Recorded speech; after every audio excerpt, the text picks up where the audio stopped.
The reason that I am alive today is because of that violin.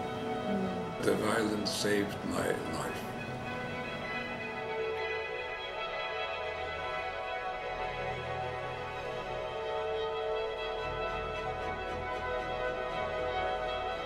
If one is truly blessed, there is a person who will come into your life and have a profound impact. For me, that person was David Arbin.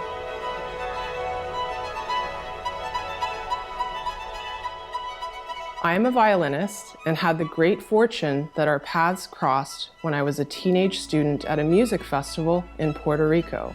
I immediately noticed his dedication as he coached sectionals. He had a wonderfully subtle sense of humor, and each day, with signature cigar in hand, he would invariably greet me with a kiss on the cheek. I only witnessed Mr. Arbin perform live once, the Schubert Cello Quintet. That performance was among the greatest I have ever heard. I remember another student's question, "Have you seen the tattoo on his arm? He is a Holocaust survivor." I was horrified by the thought and even more awestruck by this man. I wrote him a card of thanks after that summer, and his reply was the beginning of what would become one of my most treasured friendships. In the 2 decades that followed, I enjoyed countless afternoons with Mr. Arbin, absorbing his wisdom on music and life. In 2006, one Thursday morning on Spruce Street in his Philadelphia apartment, I was interviewing him for my master's thesis when he began to share his tragic past and how it shaped him. I asked, "What do you consider your greatest musical success and why?" Most musicians might say it's winning a competition or performing on a famous stage like Carnegie Hall. Upon reflection, I believe Arbin's response was a touching tribute to his family and their role in all his success in life.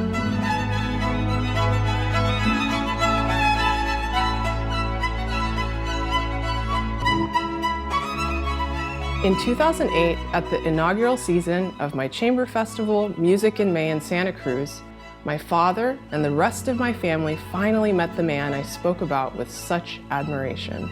David Arbin stayed in our home that year and most every annual festival season to follow until his passing in 2017. Even after traveling extensively and studying abroad, encountering a multitude of people, my wife and I found him to be the most remarkable individual we had ever met.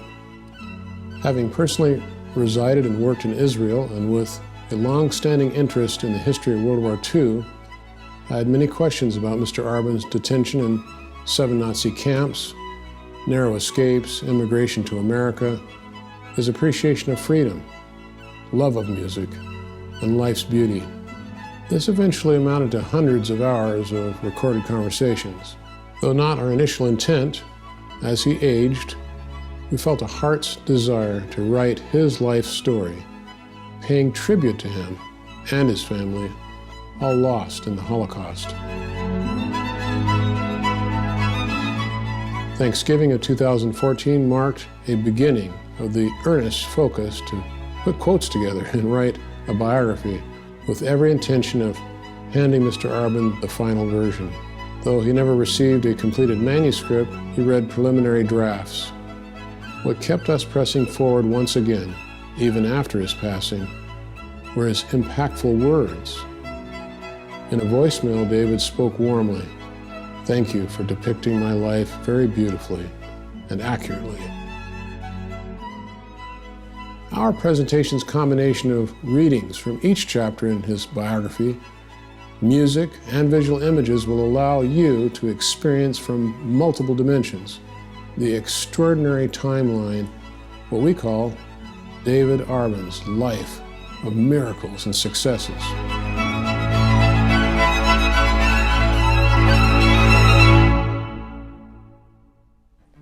Before we enter the book, let's review the ways his name changed throughout his life.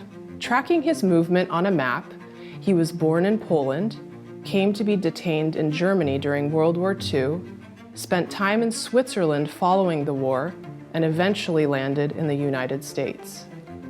He was born in Poland's capital of Warsaw and given the name Chaim Arbeitman. Chaim, the Hebrew word meaning life. In his 7th and final Nazi detention facility in Flossenburg, Germany, Camp Log records changed the spelling of his last name. As a displaced person, he made it to Geneva, Switzerland, where school transcripts changed the spelling of his name. In Ohio, while a violinist in Cleveland Orchestra, he was advised to change his name to how it remained most of his 89 years of life. He took his paternal grandfather's first name, David, and retained part of his original surname. This is a story of one man's life, miraculous in many respects. We will learn how one can triumph in life despite the most horrendous atrocities. A story told mostly through David Arbin's own words. When quoted, Rebecca will be his voice. I speak as the narrator. During musical interludes, please take time to reflect on Mr. Arbin's successful decisions at critical crossroads with lessons for all. Let's begin.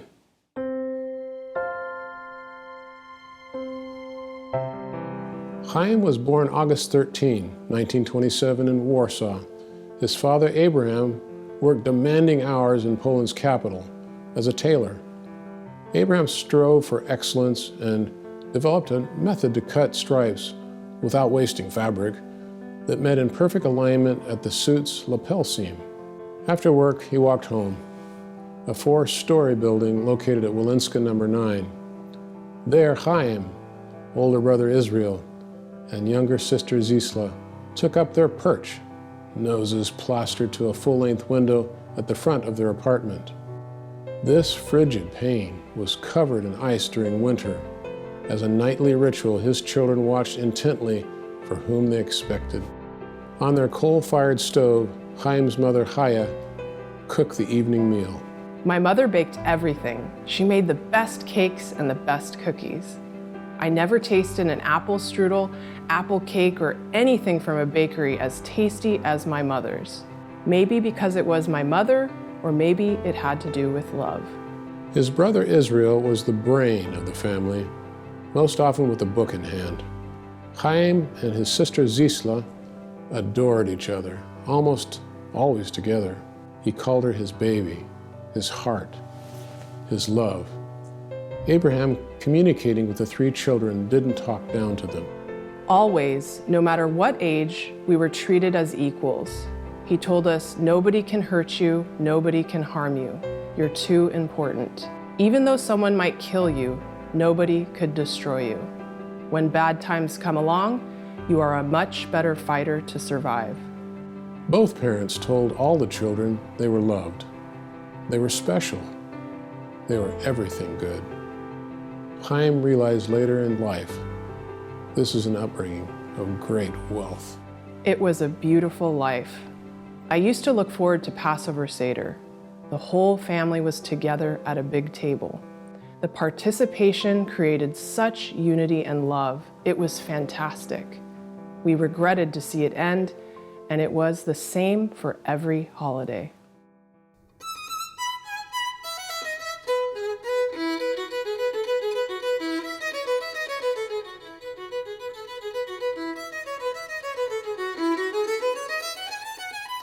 From age 2.5, Chaim accompanied his father to the nearby barber shop where he got a shave, just around the corner from their apartment on Wilinska.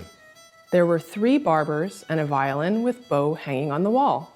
When one of the barbers didn't have a client, he would pick up the violin and play, while the other 2 barbers would sing. The violin scroll, carved at the top of the neck, reminded me of a human head. Chaim would stare at the barbers and their violin, enchanted, not able to understand how this human scroll could make such beautiful sounds. At his apartment, he felt drawn to a little radio box, elevated and cemented to the wall. Out of it came captivating sounds, those of an orchestra.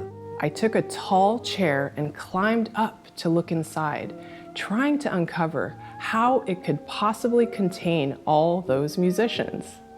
Though his family was not musical, Chaim showed an abiding interest in the violin, even going so far as to stop eating. After 3 days, concerned parents gave in and Chaim began violin studies at age 7. At 9, Chaim accompanied his father to hear a very special Warsaw Philharmonic performance. Soloist Ephraim Zimbalist played Beethoven's Violin Concerto and brought the house down in a sea of clapping hands and stomping feet. The audience would not let him off. Flowers like a whole garden were thrown on stage. This was the night I promised myself. One day, I will study with this man. I knew this dream was ridiculous, and knowing how this would sound to my father, I never mentioned it. He steadfastly dreamed of instruction with Zimbalist in America.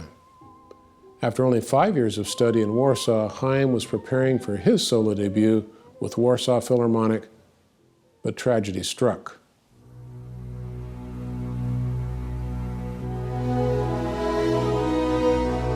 On September 1, 1939, Chaim was 12 when Nazis invaded Poland and bombed Warsaw, destroying the theater where his scheduled performance was to take place.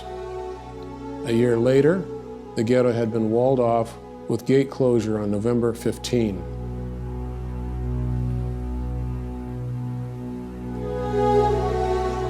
Their options narrowing, the Arbeitman family planned a daring escape through sewers. After bribing underground workers, they resurfaced and made their way to the train station. It was illegal for Jews to purchase tickets and ride trains. I didn't exactly look Jewish. Mother was too nervous, so my parents designated me to buy the tickets. My parents devised a disguise for the train ride. Abraham wanted to conceal Jewish features. With a shmata or rag about his head, nearly covering the face and one eye, he feigned a dental condition. On board, we surrounded my father so nobody could get close to him. We avoided talking. Against incredible odds, they made it to Lublin. After moving to a small outlying village, Chaim was detained in the Nazi work camp for a brief time where his mother visited him at lunch each day when he shared with her his plan to escape. She urged him to be patient while Abraham worked to get him released. I escaped at 3 o'clock in the morning, got through the barbed wire, and walked 5 kilometers to where my parents were staying. I got there while it was still dark. My parents were shocked. His family immediately departed, knowing the police would come on motorcycles within an hour or less. 7 to 10 days prior, Chaya had arranged temporary refuge for her daughter Zisla with ladies back at the large 2-story synagogue 10 kilometers away. Chaim rushed to fetch her. He arrived and climbed the 2nd floor where females hid, mothers and kids. She was crying. I was crying. She was so furious with me. Not that her parents left her, but I left and didn't stay with her. After hugging his sister, they had a little bite to eat. The emotional reunion short, lasting merely minutes. Suddenly, the door opened up and there were 2 policemen. They said, "Come." I asked if we could finish our sandwiches, so they closed the door and waited outside atop the wooden staircase. Not knowing if she understood, I said to my sister, "I will go this way to try to escape. I am going to open the window and jump out. You must go that way. Never stop until you see our parents. Never stop. No matter how tired, do whatever it takes." Chaim landed in the yard full of police surrounding him. 2 Jewish officers, cooperating with Nazi overseers, immediately grabbed and handcuffed him. I let out a cry.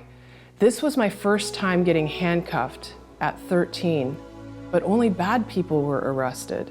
I wondered what I had done wrong. I didn't understand.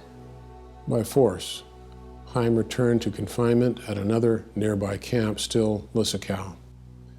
In the confusion, he'd lost track of his precious Zisla, lost sights and sounds. At 13, my family and I were separated.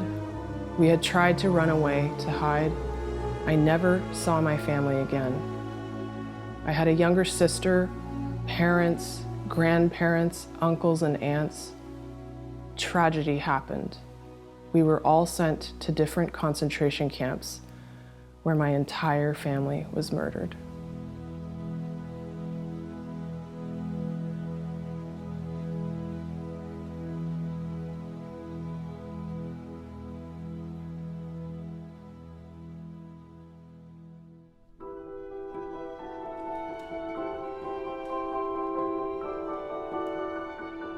Perhaps the most harrowing event and miraculous escape took place in Butzen. On entering this camp, Chaim learned of Noah Stockman, a camp elder appointed by the Nazis. One morning, an inspection call took place at 6:30, where Chaim and others classified young, sick, and old were marched into the woods. There was a grave ready, a firing squad behind us. I realized when I saw the grave, this was the end of life. We were told to line up, 3 abreast.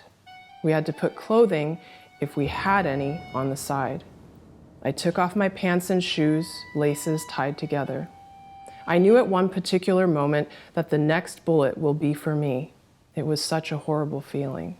You knew in the next few seconds you would be buried. All my life, since childhood, like lightning came to my brain. Suddenly, Noah Stockman grabbed and took me to the Obersturmführer. Stockman said, "He is a violin virtuoso and we need him." Violin virtuoso. This is exactly what I told him when I met him. Because of the violin, I was the only one that came out alive from 105 people who were shot to death or buried alive.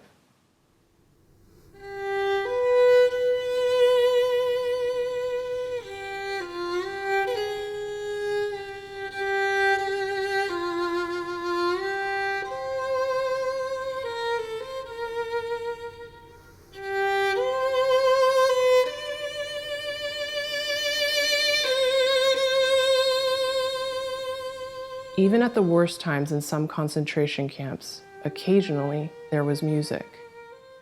Before they might kill you and after they might kill you, but not during music.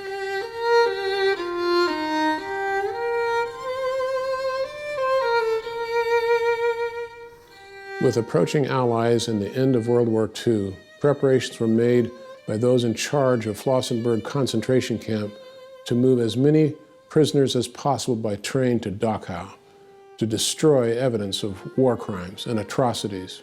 Chaim had already endured 4 years of confinement in 7 Nazi work and concentration camps, but many challenges were still heading his way. Liberation was a shock. Here I am alone. Worse than loneliness, you get sick in the head thinking, I'm not worthy to be in the camp anymore. It's another war to fight. I was 75 pounds, a dead man walking. Little more than 15 minutes out of the Flossenbürg station, Allied aircraft swooped down, mistaking Chaim's train as a Nazi military transport, strafed the cars accurately, and killed half of their 3,000 occupants.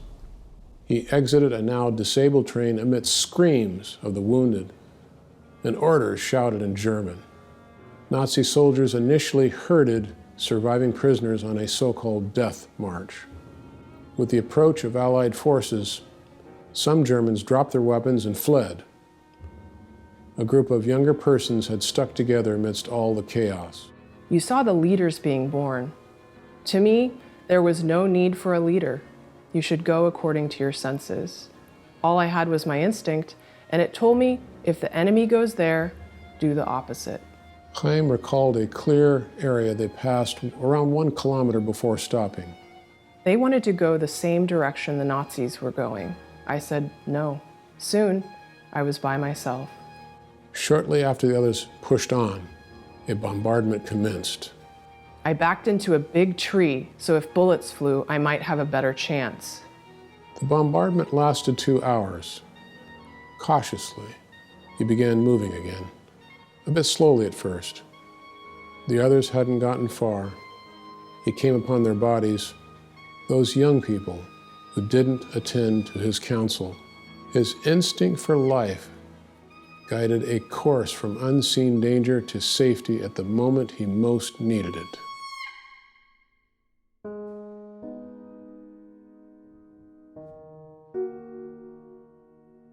In the immediate post-war years as a displaced person, Chaim focused on resuming his musical studies, first in Munich, but always driven to find his way to the great performer Zimbalist in America.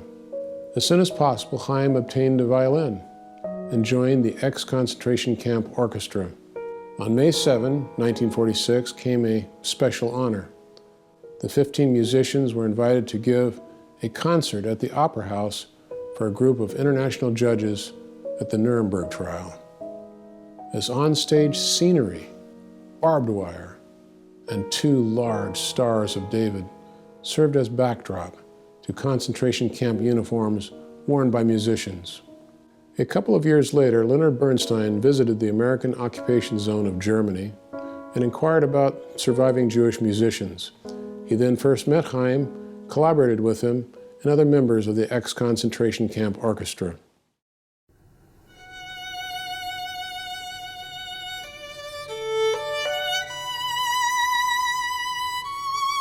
Wanting to leave Germany, he sought to enter Switzerland and achieved it after a year. Through acceptance to a music competition in Geneva, he arrived there with only $5 in his pocket. The apartment door opened and a smiling woman in her red velvet nightgown greeted him. Little did he know she would be one of 2 special ladies who helped him heal and restore trust in humanity. The immediate visual impression struck him. On all the walls, an extraordinary number of crosses and paintings of the Virgin Mary. When he disclosed his ethnic origins as Jewish without so much as a brief pause, she said, "Oh, we love the Jewish people." This sounded too much to believe after everything experienced in a short but eventful life. Soon any doubts he had were erased by considerable kindness. Invited to live in the family's apartment, he began to call her Tante, aunt, in German. Chaim suffered with terrifying dreams. Nazis tortured and murdered him every night. My bed was like a bathtub, the pajamas, pillows, blankets, sheets, all soaked from sweating. Quickly and quietly, Tante came in and made it all fresh and clean. She did this each night for 13 months. If such a thing as an angel exists, this woman had to be one.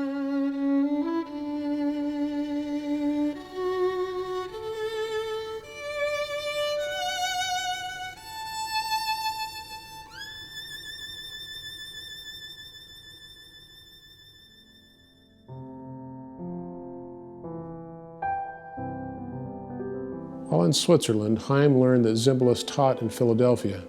This motivated him to immigrate to America. Chaim crossed the Atlantic by ship at the end of 1949 with thousands on board. First placed with a host family in Detroit, Chaim's goal was to reach Philadelphia and study with Zimbalist. Chaim met with Bernstein again in Detroit. Bernstein wrote such a beautiful, moving recommendation letter for me, and it opened doors. At age 22, 5 years after liberation from the Nazi camps, a short 2 months after arriving in America, the dream of a 9-year-old finally came true. Chaim auditioned and was immediately accepted into Zimbalist's studio at Curtis Institute of Music. When I was 9 years old, my father took me to hear Mr. Zimbalist. For me, it was for the first time. He played the Beethoven Violin Concerto with the Warsaw Philharmonic. And the impression that he left me with and the enthusiasm that he received, I had decided silently in my mind that one day I must study with this man. It was in 1949 that I found out that he was director of the Curtis Institute of Music. And this is why I came here.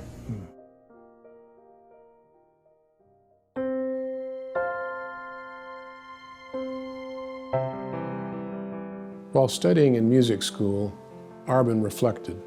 I am very fortunate to have met great human beings. There were 2 ladies who returned me to sanity, Tante in Geneva and Ingrid Bolin in Philadelphia. They never told me that I was wrong. They showed me. The greatest way of teaching is by example.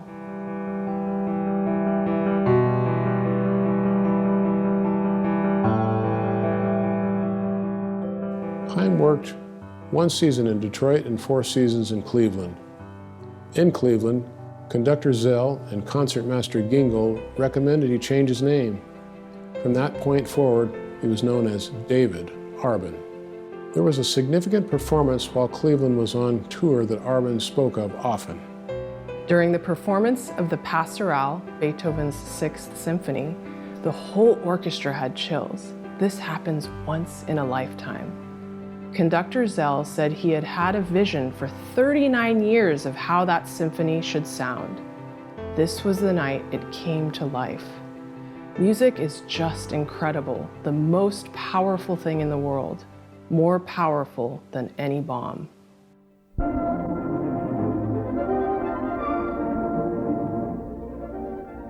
Good evening and welcome to Portraits in Music. Tonight we're going to have the pleasure of hearing David Arbin. For his opening selection, Mr. Arbin has selected the Romance in G major of the Norwegian composer Johann Svendsen. David played in Philadelphia Orchestra for 34 years, retiring as associate concertmaster after soloing with them 27 times. Although he opted to devote most of his professional career to orchestral life, he did embark upon one extended European solo tour in 1963. On that tour, a major newspaper reported, Arbin counts among the best of his profession. Another reported, Not quite without envy do we state that such a standard of violin playing is no longer attained in Germany. he savored sweet vindication in accomplishing his aim. Such reviews I never got in my life. Center of the Nazis, Berlin was the best concert I remember ever playing. Something happened when I had to show that Hitler did not destroy the mind or growth of a people. Hitler didn't achieve what he wanted to achieve. He didn't kill me, and I had my revenge. 13 years later, David celebrated his solo debut with Philadelphia Orchestra. At the post-concert reception arranged by close friends, with tears flowing down his cheeks, in a barely audible voice, he expressed deep inner stirrings. His only unfulfilled wish was that he could have shared this monumental moment with his dear mother and father.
Mr. Arban's career of musical performances spanned nearly 40 years, a professional lifetime of brilliant sunrises and crimson sunsets too numerous and breathtaking to adequately recount.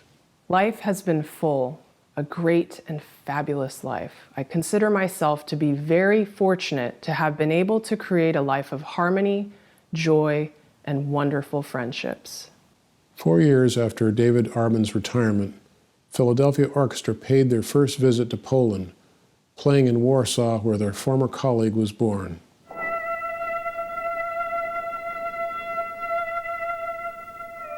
After 56 years, Arban walked streets in his former neighborhood with sights that prompted recollections from childhood, as well as a shower of emotions entering their old synagogue. Miraculously, in Warsaw that was 95% destroyed, this was the only synagogue that survived. He returned there to play his violin and recite Kaddish, the Jewish prayer of mourning in memory of his family. I am now at the Nozykrów Synagogue in Warsaw, Poland.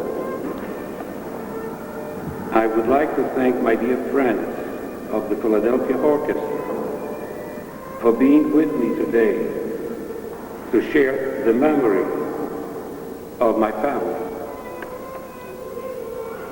It was 56 years ago that our family was separated by the Nazis to never see them again. It is on this soil that my entire family was murdered. Their only crime was being Jewish. It is here that I feel close to my family. Spiritually, I feel them. I see them, but I cannot touch them. I know that they are not resting in peace. I am dedicating the Hebrew melody by Joseph Hacker to the memory of my family.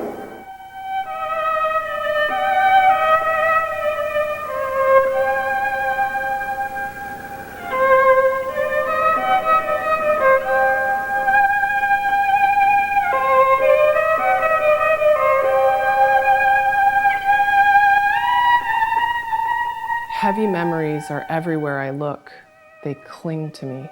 Of course, I don't want them to leave because this is the only thing I have of my family, my memories.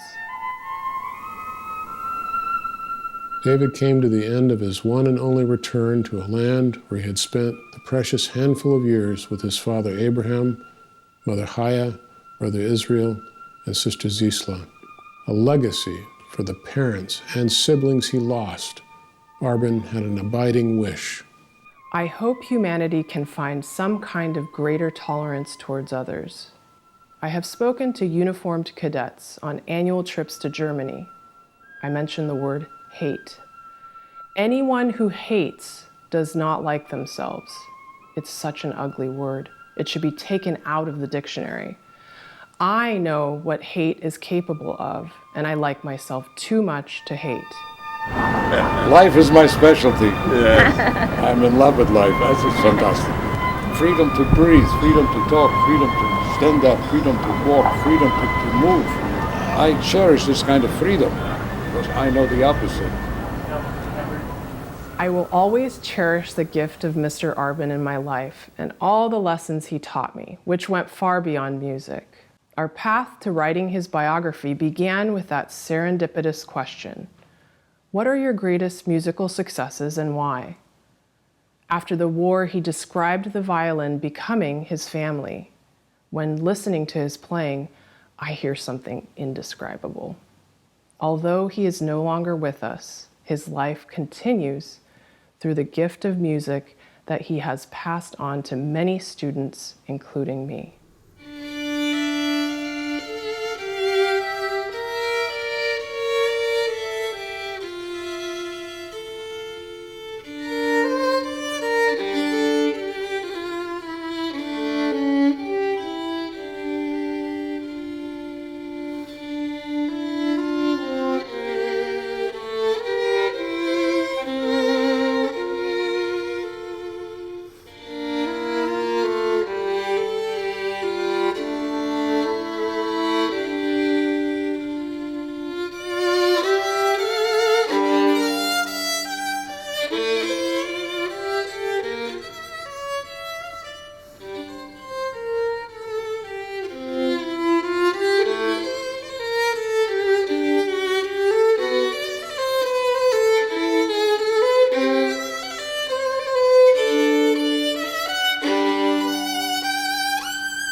I love life and I respect life. Any life, I respect life. And you cannot take life for granted, because life is a special gift. Nothing can substitute life. I'm in love with life, and I'm fortunate.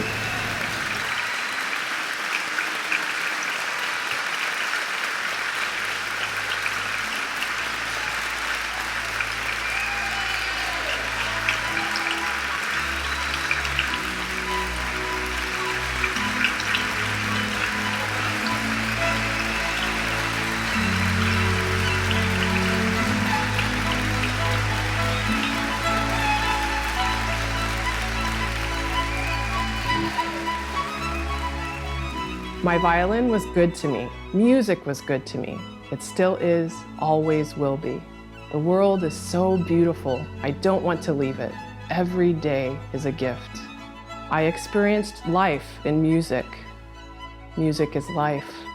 Music is hope. Music is peace. I cannot ask for more. Time does not allow us to cover the entire book, which provides our readers greater detail in this man of courage, strength, and genius. Incredibly, he possessed both book and street smarts, both wit and charm, great discernment and wisdom. His spirit irresistibly captured our hearts with themes of tolerance, self-respect, persistence, overcoming trauma, love of life, and taking responsibility for a better future.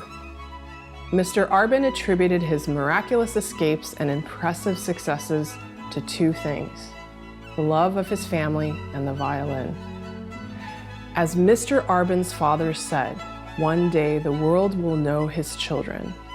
My family considers it an honor to be a part of helping fulfill his prophecy.